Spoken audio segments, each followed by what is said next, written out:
중성미자라는 거는 유령과도 같고 카멜레온도 비슷하고 거기다가 또 모태솔로로 자기 짝이 없는 이상한 입자예요. 바나나를 사면요, 바나나는 그 안에 칼륨이 들어있죠.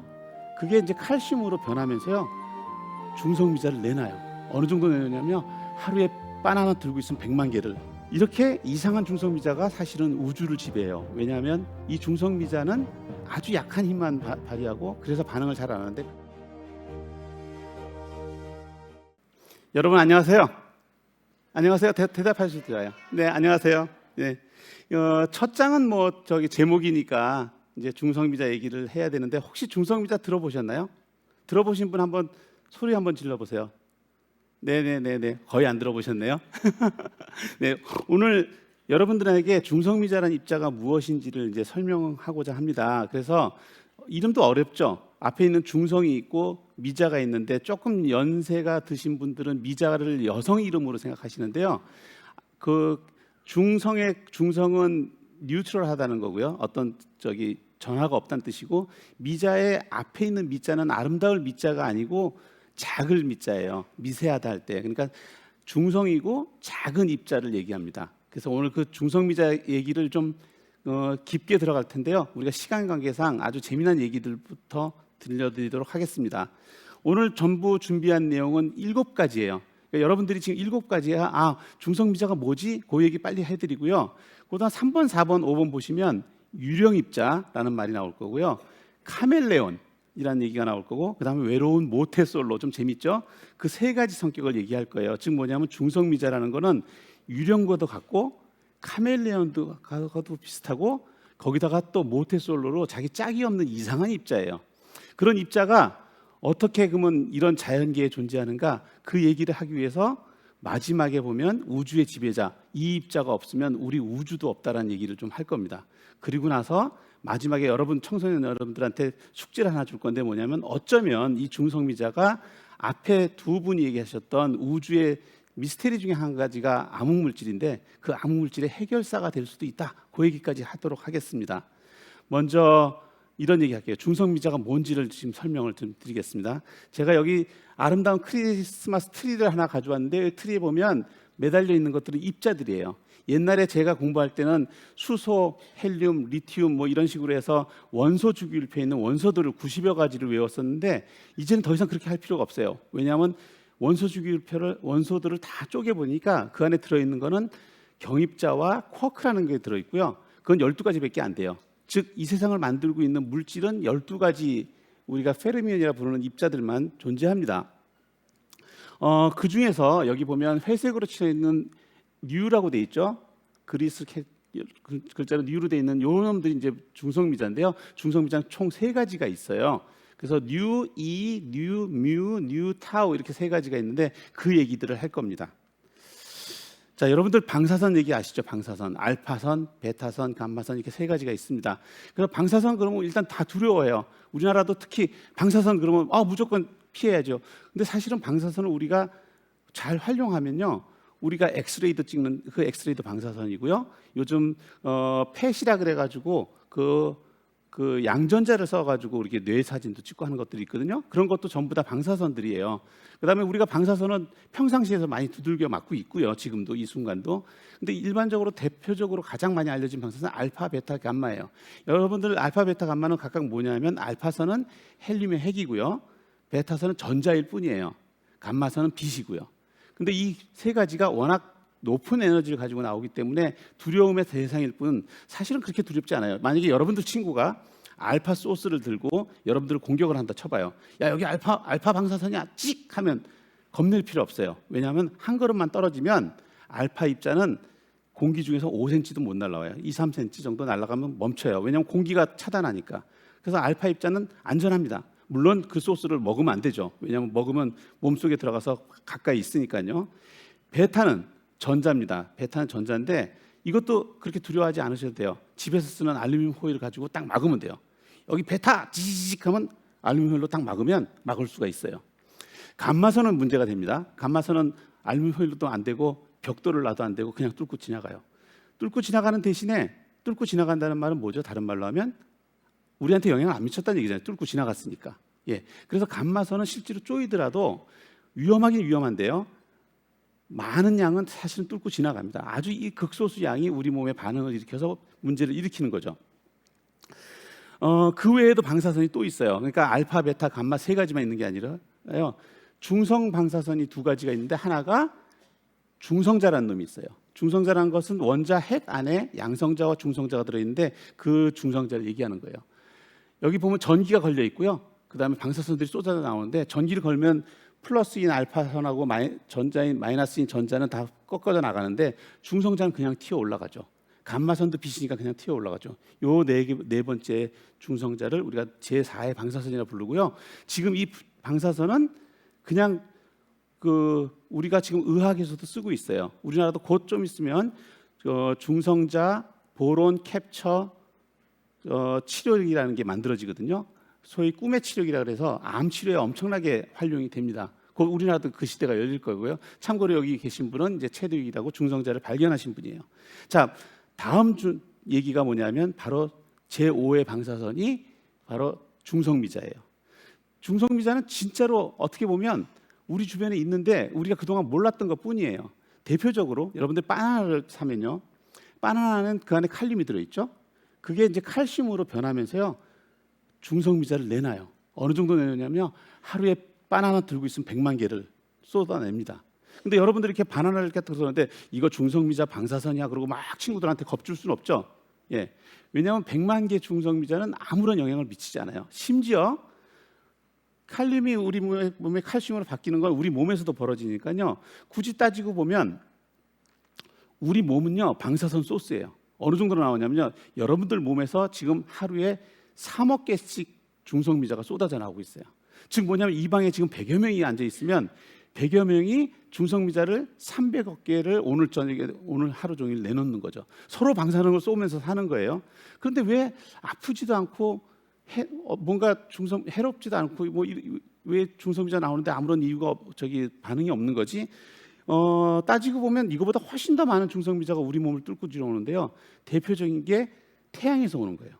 태양에서는 어느 정도나 오냐면요, 여기 한번 보시면 알겠지만 1초에 지금 이 순간에 여러분들 몸을 100조 개가 뚫고 지나가고 있어요. 다 같이 한번 손을 한번 올려볼까요? 여기 플로어에 계신 분들 손을 한번 딱 올려보세요. 자, 엄지손가락 보이죠? 이거를 태양을 향해서, 저 태양이 저쪽에 있으니까 태양을 향해서 한번 쭉 보세요. 그리고 자기 손톱을 한번 보세요. 그러면 이 태양에서부터 이 손톱을 통과해서요, 여러분들 눈으로 지나가는 중성미자가 자그마치 1초에 700억 개 정도 돼요. 그런데 안 보이죠? 지금 이 순간에 이렇게 태양을 보면 700억 개가 지금 눈으로 들어오고 있거든요. 안 보이죠? 그 이유는 뭐냐면, 안 보이는 이유는 우리 망막을 다 지나가기 때문이에요.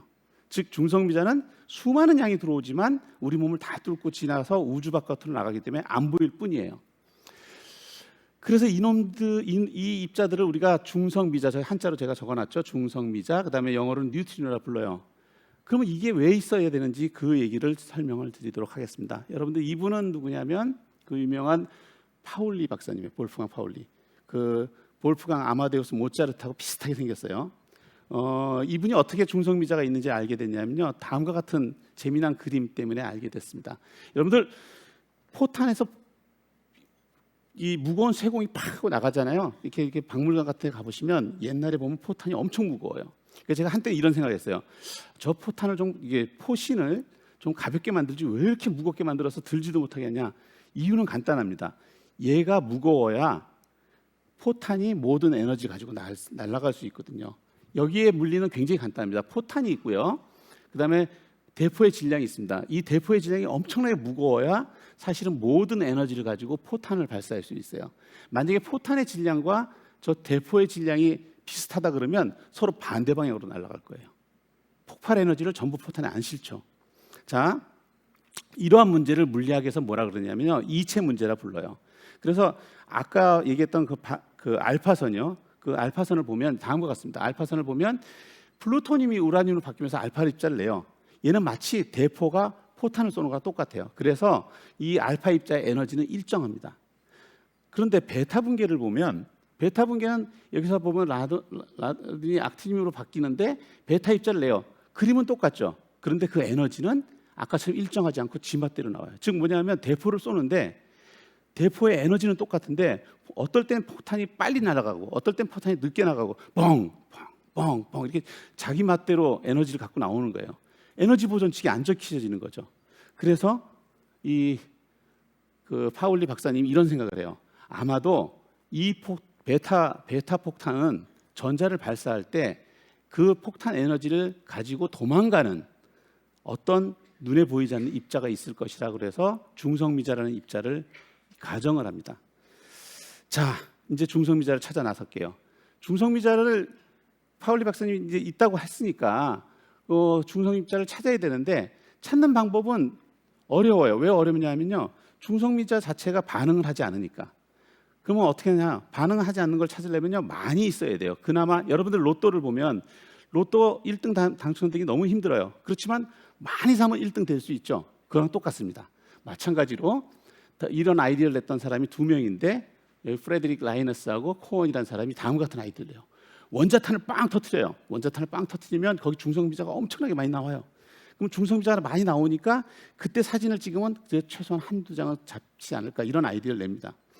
당시는 원자탄을 터뜨린 지 얼마 안 됐을 때고요. 1950년대 얘기인데요. 그러니까 원자탄을 터뜨려 가지고 환경 오염이 되거나 어떤 방사능 오염 물질들이 나온다는 생각이 별로 없었어요. 그러니까 그냥 물리 실험을 하려고 했죠. 심지어는 이런 사진도 있어요. 여기 보면 자, 이번 주말에 원자폭탄 터뜨립니다. 단돈 3달러 내시면 안경 쓰고 버스 타고 가서 원자폭탄 터지는 거 볼 수 있어요. 이러던 시절이었어요. 근데 지금은 불가능하죠. 지금은 이런 얘기가 불가능해요. 왜냐하면 원자폭탄을 터뜨리면 엄청난 환경오염이 있다는 걸 알고 있기 때문에 실제로 이거는 계획에 옮겨지기 위해서 소위 말해서 연구계획서를 만들어져요. 소위 데일링 엑스페리멘트라 해서 감히 실험 뭐 이런 거죠. 감히 이런 실험을 해. 여기 보시면 왼쪽에 큰 탑이 있고요. 30m 탑에 원자폭탄을 터뜨리고요. 원자폭탄 터뜨리면 여기 있는 검출기가 터짐과 동시에 끊어져요. 그럼 자유낙하를 하죠. 그러면 지진이 흔들려도 자유낙하하는 검출기 안전하니까 사진을 안전하게 찍고 여기 스폰지가 있어요. 스폰지로 내려와서 그 사진을 촬영하고 그 사진 촬영을 통해서 중성미자가 있음을 보여주는 실험을 계획했습니다. 그 당시에 매달려고 했던 이 검출기는 이렇게 생겼어요. 여기 보면 여러 가지 광 센서들이 들어있고 저 안에 이제 물들이 차 있고 그 안에서 중성미자 반응이 벌어지면 그 반응을 가지고 그 측정을 하려고 했어요. 그러나 실제로 이 실험은 계획에 옮겨지지 않고요. 원자폭탄을 쏘는 것 대신 원자로를 만들어서 하게 됩니다. 원자로 안에 들어있는 거는 간단하게 설명드리면 중성미자가 들어와 가지고 광자들을 만들어내는 거예요. 아까처럼 그 광자들을 만들어내서 감마선 2개가 지직하고 발사되고 잠시 뒤에 중성자가 그 핵에 캡처되면서 번쩍 빛이 납니다. 이런 특정한 신호를 가지고 찾아냅니다. 이게 그 당시에 실험을 했던 팀의 사진이고요. 여기 보면 프로젝트 폴터가이스트라고 독일 말로 유령 탐험대란 말이 있어요. 실질적으로 몇 해 돌리지 않고 중성미자를 찾아냅니다. 그래서 중성미자를 찾아서 드디어 인간이 1950년대가 되면 중성미자라는 제5의 방사선이 우리 주변에 가득 차 있다는 걸 알게 돼요. 다음 얘기로요. 잠깐만요. 다음 얘기가 카멜레온 얘기인데요. 이렇게 찾은 중성미자를 실질적으로 개수를 카운트하던 사람들이 있습니다.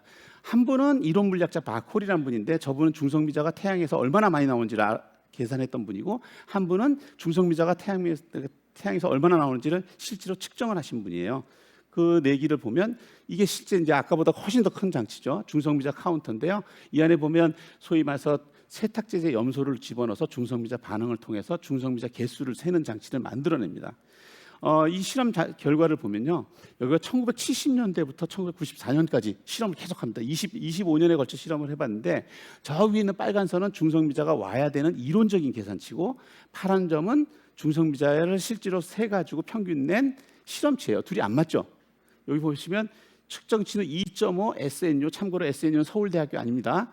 솔라 뉴트리노 유닛이라 해서 태양 중성미자 단위기입니다. 그래서 2.5개가 와야 되는데 바콜의 이론치는 8개가 와요. 둘이 안 맞아요. 왜 안 맞는지를 그걸 찾아냈는데 그 찾아낸 원인은 다음과 같아요.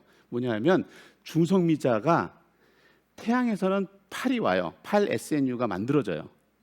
근데 날라오면서 사라져요. 사라져서 5.5 SNU는 사라지고 2.5 SNU만 남아서 지구에 도착을 합니다. 자, 여러분들이 정상적인 사고를 가지고 있으면 어디로 사라져요? 4차원 세계로 빠져요? 아니죠. 그러니까 중성미자 자체가 8개가 만들어졌는데 한 3개만 도착을 하고 나머지 6개나 5개는 우주 공간 어디로 사라지는 거예요. 그래서 그걸 우리가 중성미자, 태양 중성미자의 수수께끼라고 알려져 있습니다. 1970년대에. 그 답은 다음과 같아요. 아까 얘기했지만 중성미자 3가지가 있잖아요. 전자 중성미자, 뮤온 중성미자, 타우 중성미자 3가지가 있어요. 얘들이 사실은 카멜레온처럼 자기 모습을 바꿉니다. 즉 처음에 태양에서 출발할 때는 8개가 만들어져요. 그래가지고 8개가 만들어져가지고 지구를 향해서 오는데 오면서 이렇게 돌아요. 그래서 난 다른 중성미자야. 또 돌아요. 난 다른 중성미자야. 또 돌아요. 이런 식으로 해서 나중에 지구상에 설치한 카메라에 잡히는 거는 3분의 1만 잡히고 3분의 2는 다 지구를 빠져나가는 거죠. 그래서 우리는 중성미자를 카멜레온이라고 불러요. 여기 보시면 최초의 중성미자가 9개가 만들어졌는데 오면서 점점 섞이죠. 섞여서 중성미자가 3분의 1로 줄어들어요. 실제로 우리가 셀 수 있는 건 요거만 측정 장치를 만들었으니까요. 그래서 중성미자가 카멜레온 입자라는 별명도 갖게 됩니다. 자, 다음에 중성미자 얘기는 더욱더 재미난 얘기인데요. 외로운 모태솔로. 여러분들 이건 아담스 패밀리라는 거에서 사진을 가져왔는데 여기 보면 사진에 조금 이상한 게 있어요. 둘이 쌍을 이루고 있죠. 이렇게 둘이 친해요. 여기도 보면 둘이 친하게 있어요. 여기도 둘이 친해요. 여기 혼자 자기 짝이 없는 애가 있죠. 예, 저 키 큰 친구. 물론 짝이 여기 보면 이상한 손이 하나 나와 있긴 해요. 예, 쟤만 짝이 없어요. 이런 얘기를 한번 해볼게요. 여러분들 만약에 여러분들이 이제 어느 순간 우주인하고 통신할 수 있는 시대가 열렸어요. 그래서 이제 우주인 친구한테 전화를 해요. 내가 여기 지구에 있는데 너 지금 바깥에 창을 내다보면 안드로메다가 보일 거야. 근데 여기서 보니까 안드로메다는 오른쪽으로 회전하고 있네. 이렇게 얘기를 해요. 이렇게 회전하고 있네. 너도 그쪽으로 회전하는 거면 그쪽을 우리 지구에서는 오른쪽이라고 불러. 니네 오른쪽을 그렇게 얘기하면 우리랑 이제 대화를 같이 통화할 수 있을 거야. 이렇게 얘기를 했어요. 근데 그 친구는 하필이면 전화 받는 그 친구는 우주에서 반대쪽으로 누워 있었어요. 그럼 그 친구는 아니야, 내가 보니까 안드로메다는 왼쪽으로 돌아가는데 이렇게 얘기할 거예요. 왜냐하면 여러분들이 왼쪽으로 도냐 오른쪽으로 도느냐는 순전히 관측하는 사람에 의해서 결정됩니다. 내가 봤을 때 오른쪽으로 도는 것은 뒤집어 보면 왼쪽으로 돌거든요. 예. 그러니까 결국 왼쪽이다 오른쪽이라는 개념은 존재하지 않아요. 우주에서는. 그런데 입자 세계에서는 그렇지 않습니다. 입자는 달리는 방향이 있기 때문에 왼쪽과 오른쪽이 확연히 구별돼요. 자, 대표적인 얘기로 여러분들 오늘 저녁에 집에 가실 때 꽈배기 아저씨 있으면 꽈배기 한번 사보세요. 꽈배기는 어떻게 만드냐면요, 밀가루를 갖다 이렇게 비벼가지고요, 밀가루 비벼가지고 가운데를 탁 잡아 올려요. 그 다음에 이분이 오른손잡이면 이렇게 돌리겠죠. 그럼 오른손 꽈배기가 만들어져요. 오른손으로 잡고 왼손으로 돌리면 왼손 꽈배기 만들어지겠죠. 자, 오른손 꽈배기하고 왼손 꽈배기는 겉보기 얼핏 보면 똑같이 생겼어요. 그런데 실질적으로 한번 해보세요. 저기 있는 왼손 꽈배기하고 오른손 꽈배기를 뒤집고 돌리고 어떤 방향으로 돌려도 절대 오른손 꽈배기는 왼손 꽈배기가 되지 못합니다. 무슨 얘기냐면요, 입자들은 애초에 태어날 때부터 왼손 입자와 오른손 입자가 반반씩 존재해요. 서로. 그러니까 왼쪽으로 돌아가는 스핀이 왼쪽으로 돌아가는 입자가 있으면 스핀이 오른쪽으로 돌아가는 입자가 있기 마련이죠. 그래서 우리가 이것을 스핀이라 부르고, 모든 입자는 질량을 가지고 있고 전하를 가지고 있고 스핀을 가지고 있다고 얘기를 해요. 특히 스핀은 왼쪽 스핀, 오른쪽 스핀, 이렇게 두 가지를 얘기합니다. 자, 우리가 지금 모든 물리학자들이 여태까지 이제 20세기 동안 밝혀낸 입자들의 그 아까 주기율표를 한번 보여드릴게요. 여기 보시면 첫 번째 빨간 거는 우리가 전자, 뮤온, 타우라 해서 경입자라 부릅니다. 밑에 있는 초록색 우리 크리스마스 트리 같이 생긴 건 UCT라 해서 업 쿼크, 참 쿼크, 탑 쿼크라 그래서 쿼크고요. 밑에는 다운 쿼크, 스트레인지 쿼크 해서 이상한 쿼크, 그다음 B는 이제 뷰티 또는 바텀 쿼크라 불러요. 아래 쿼크라 불러요. 이렇게 해서 보면 왼쪽으로 이렇게 회전하는 왼손 스핀 입자들은 12개 세트가 다 있어요. 중성미자까지. 그래서 왼쪽 방으로 다 있는데 크리스마스 트리 오른쪽을 이제 달려고 했는데 오른쪽으로 회전하는 거는 쿼크는 다 있어요. 똑같이 DSB, 그다음 UCT도 다 있어요. 그런데 중성미자는 없어요. 중성미자는 없어요. 신기하게도. 자, 여러분들이 이제 갑자기 어떤 생각이 드냐면 어떻게 그럴 수가 있지? 모든 입자들은 왼손 입자가 있고 오른손 입자가 있는데 왜 중성비자는 오른쪽이 있는 거지? 없는 거지? 이렇게 생각할 수 있잖아요. 그 이유를 알 수가 없어요. 이걸 여러분들이 저한테 물어보면 왜 오른손으로 회전하는 중성비자가 없습니까? 물어보면 제 답변은 저도 몰라요. 실험을 해보고 여태까지 그걸 찾아서 모든 물리학자들이 나서봤는데 한 번도 오른손으로 회전하는 중성비자는 실험에서 잡혀본 적이 없어요. 그러니까 당연히 없다고 얘기하는 거예요.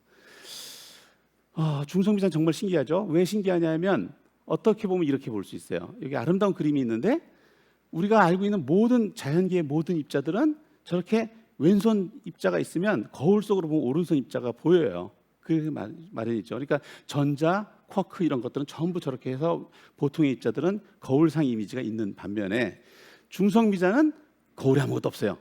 귀신과 같은 입자죠.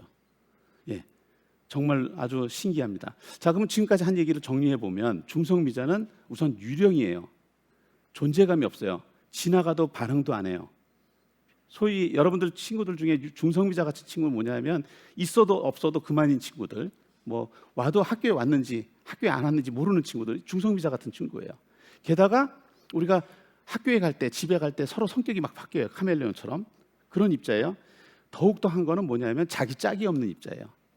그러니까 우리 입자 물리학자들이 모든 입자들은 다 자기 짝이 있고 그 다음에 자기 아이덴티티가 있어서 자기의 줏대도 있고 그 다음에 존재감도 나타나잖아요. 근데 이 입자는 존재감도 없고 자기 줏대도 없고 거기다가 자기 짝도 없는 이상한 입자예요. 도대체 이런 입자는 왜 있을까요? 제가 굉장히 궁금하게 생각하다가 나중에 이런 것들을 생각하게 됐어요. 알고 보면 이 중성비자가 우주의 지배자입니다. 왜 지배자인지 설명을 좀 드리도록 하겠습니다. 여러분들 태양이 왜 빛나는지 아세요? 아까 아마 천문학자 두 분이 설명을 해줬을지 모르지만 태양을 보면요, 지금 40억 년, 수십억 년 동안 이렇게 빛을 내고 있어요. 그 이유가 핵융합인 건 다 아시죠? 우리가 태양을 한번 쪼개볼게요. 쪼개보면 다음과 같이 생겼어요. 커다란 광구가 있고요. 그 안에 보면 이렇게 대류층이라는 게 있고, 그 다음에 그 안에 복사층이라는 게 있고, 그 안에 핵이 들어 있어요. 그 핵은 뭐 하는 데냐면 핵융합이 일어나는데요. 핵융합이 벌어지면 그 핵융합에서부터 중성미자들이 쏟아 나옵니다. 즉 뭐냐면 이 중성미자를 가지고 우리는 핵융합이 벌어지는지 안 벌어지는지 알 수가 있어요. 그 안에 아주 복잡한 수식들이 들어가는데 한번 보여드릴까요? 다음과 같은 반응이 벌어집니다. 자, 이 반응을 설명을 좀 해볼게요. 맨 왼쪽에 보면 P라고 적혀있는 건 양성자 두 개예요. 양성자 두 개가 서로 꽝 하고 부딪혀요. 근데 부딪히면 양성자는 플러스 플러스이기 때문에 부딪혀봤자 잘 안 부딪혀요. 이게 붙을 일이 없죠. 근데 굉장히 재밌는 게 뭐냐면 양성자 하나가 다음과 같이 중성자로 바뀝니다. 근데 이 중성자로 바뀔 때 어떤 일이 벌어지냐면 전자와 중성미자를 내요. 즉 뭐냐면 양성자 둘이는 절대로 안 달라붙는데 양성자 하나가 중성자로 바뀌려면 중성미자 하나 삑 내야 돼요. 전자도 내고.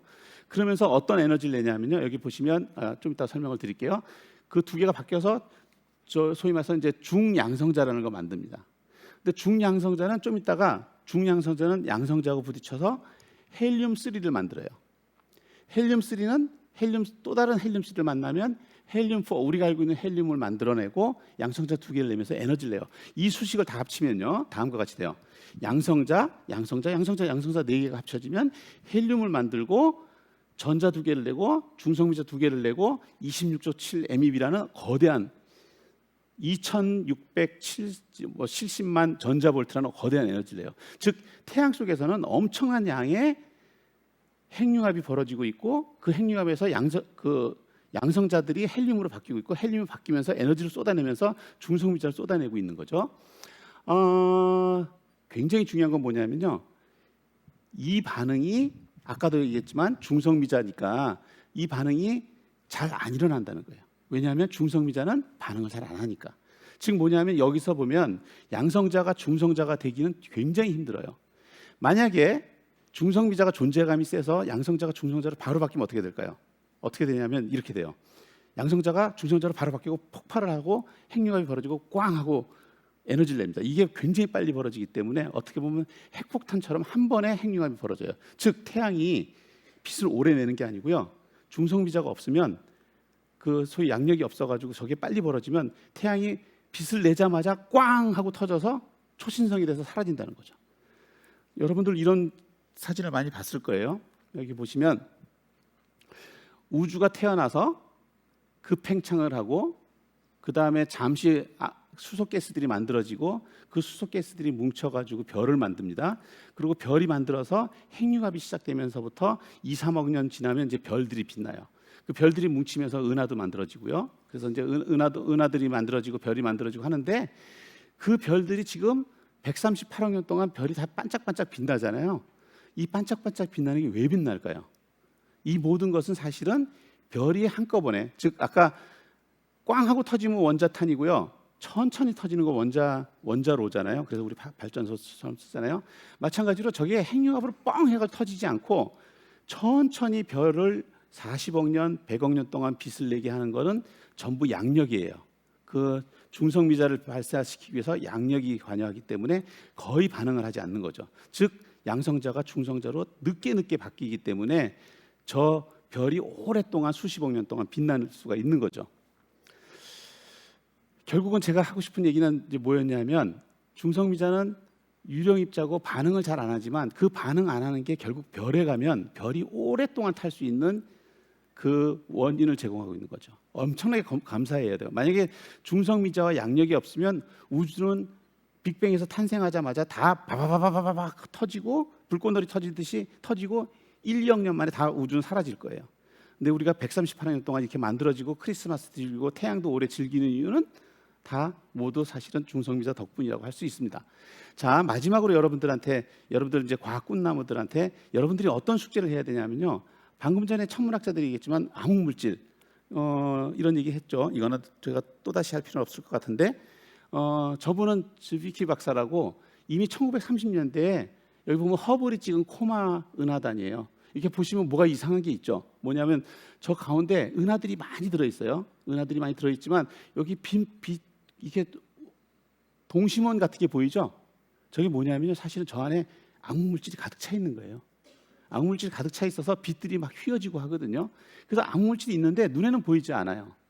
이거를 확정적으로 발견하신 분은 우리가 얘기하는 베라 루빈이라는 분인데 일찍 돌아가셔서 노벨상은 못 받으셨지만 이분은 아까 얘기했지만 방금 황성님이 얘기했지만 이 안드로메다의 회전 곡선을 측정을 한 거예요. 측정을 해보니까 바깥으로 가도 원래 느려져야 되는데 느려지지 않아요. 그래서 어떤 걸 알게 됐냐면 은하에는 어떻게 보면 거대한 암흑물질이 있구나라는 걸 알게 돼요. 그래서 굳이 우리가 은하를 갖다 그려보면 다음과 같은데 중심 은하부가 있고요. 거기에 이제 별들이 막 돌고 있어요. 근데 얘가 원래는 천천히 돌아야 되는데 바깥으로 갈수록 얘가 계속해서 빠르게 돌 수 있었던 건 뭐냐면 이 바깥에 암흑물질이 가득 차서 암흑물질로 가득 차 있다는 거죠. 다만 얘가 뭔지는 아직도 몰라요. 중성미자는 그나마 발견했는데 암흑물질은 아직도 발견을 못했어요. 그러면 만약에 이런 상상을 해볼 수 있을 것 같아요. 제가 재미난 그림을 하나 들고 왔는데 여러분들 시소 아시죠? 시소? 여기 시소에 왼쪽에 보면 아주 무거운 아저씨가 앉아 있어요. 그러면 오른쪽에 시소 위로 아주 가벼운 사람은 저렇게 올라가 있을 거예요. 자, 만약에 중성미자가 오른쪽으로 회전하는 중성미자는 없다 그랬어요. 근데 그 오른쪽으로 회전하는 중성미자가 다른 입자와 달리 엄청나게 무거우면 소위 시소를 의해서 우리가 알고 있는 왼쪽 회전 중성미자는 매우 가벼운 입자가 될 거고 얘는 현실 세계에 떠올라서 우리가 발견할 수가 있는데 이 무거운 중성미자는 너무 무거우니까 실험실에 잡히지 않는 거죠. 그렇게 되면 어떤 생각을 할 수 있냐면요. 어쩌면 중성미자가 암흑물질일 수도 있는 거죠. 그래서 여태까지 입자 물리학자들은 오른쪽 회전 중성미자를 찾아야 되는데 걔 없는 것 같아. 근데 천문학자들은 이 세상에 암흑물질이 있어. 어쩌면 이 두 가지가 합쳐서 한 가지로 풀릴 수가 있어요. 그래서 많은 지금 물리학자들이 오른쪽 회전 중성미자가 혹시 암흑물질이 아닐까 하고 찾아 나서기 시작을 했습니다. 만약에 우리나라 과학자들이 그걸 발견하면 곧바로 노벨상을 타겠죠. 우리도. 자, 지금까지 한 얘기를 한번 정리해 보도록 하겠습니다. 중성미자는 우선 첫 번째 유령입자예요. 반응을 하지 않아요. 존재감이 없어요. 있어도 있는 것 같지 않아요. 그런데 이 방에 가득 차 있고 여러분들 몸에 지금 100조 개가 지금 이 몸을 지나가고 있고 손가락을 들면 손톱에 700억 개 정도가 1초에 지나갈 정도로 가득 차 있습니다. 중성미자는. 그런데 그 중성미자는 사실은 카멜레온이에요. 태양에서는 전자 중성미자가 만들어지는데 3분의 1 정도만 지구에 도착하고 나머지는 다른 중성미자로 바뀌어서 빠져나가는 거죠. 그래서 중성미자는 실질적으로 카멜레온 같은 입자예요. 더욱더 재미있는 건 중성미자는 현대 물리학의 미스테리지만 다른 입자들과 달리 반쪽이에요. 자기 짝이 없어요.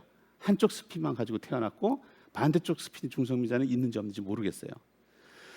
이렇게 이상한 중성미자가 사실은 우주를 지배해요. 왜냐하면 이 중성미자는 아주 약한 힘만 발휘하고 그래서 반응을 잘 안 하는데 그 약한 힘 때문에 양성자가 중성자로 바뀌는 과정이 늦게 진행되고 그렇지 않다면 별들은 순식간에 폭발할 거예요. 근데 그 양력 때문에 별들은 수십억 년씩 타고 이 아름다운 우주를 만들고 있어요. 그러니까 실질적으로 양력은 우주를 지배합니다. 그리고 지구 중성미자는 여전히 핫토픽이에요. 지금 이제 노벨상들을 여러 개가 가장 많이 노벨상을 받은 분야가 중성미자지만 지금 혹시나 모를 우리가 이제 소위 오른쪽 회전 중성미자가 악물질인가 아닌가 이런 문제를 가지고 과학자들은 일하고 있습니다. 여러분 감사합니다.